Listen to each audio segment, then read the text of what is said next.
The Theremin. All right, a staple of NMC's ed programs. We are going to look at the theremin, how to put it together, how to use it. It's the basics today. So here are all the parts that you need to put the theremin together. We have a mic stand, we have our power source. These are our two antennas, volume, pitch, the theremin itself, a patch cord, and a speaker. You can also use a guitar amp. Let's put it together.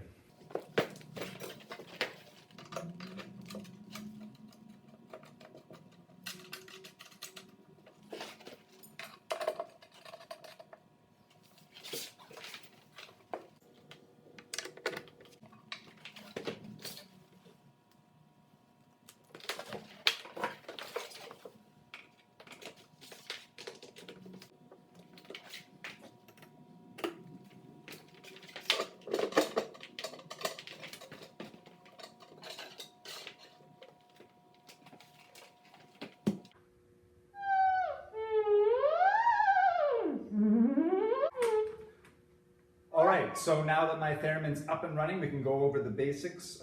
First of all, we have these two antennas which control our sound. First of all, there's volume.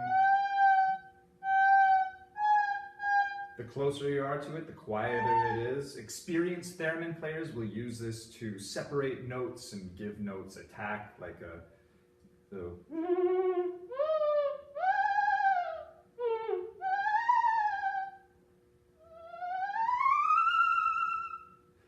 it just separates the notes and keeps it from being like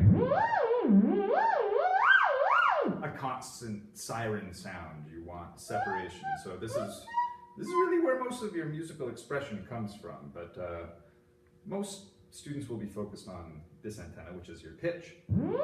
Of course, the closer you get to it, the higher the pitch if you touch it. That's as high as it goes. It's between 3,000 and 4,000 hertz.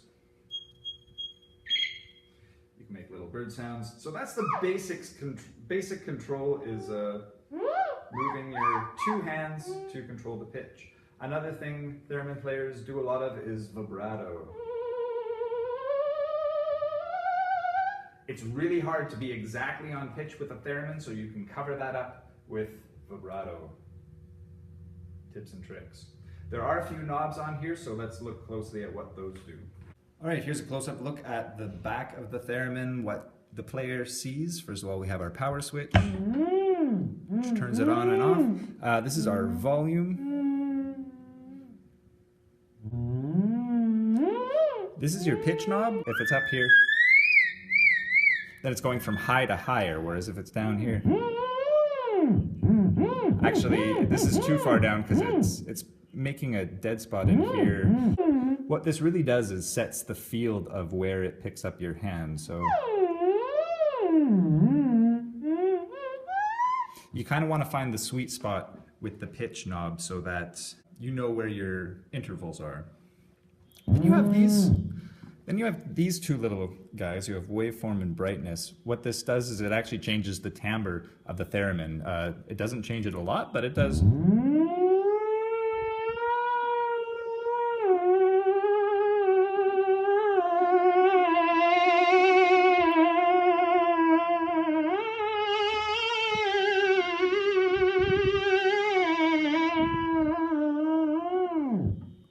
So this makes it darker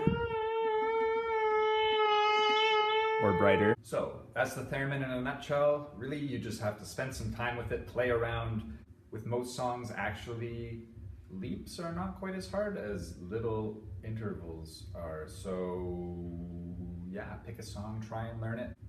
It comes with time, a lot of time. And don't worry if you can't play a song well, you can use that to your advantage. Have fun.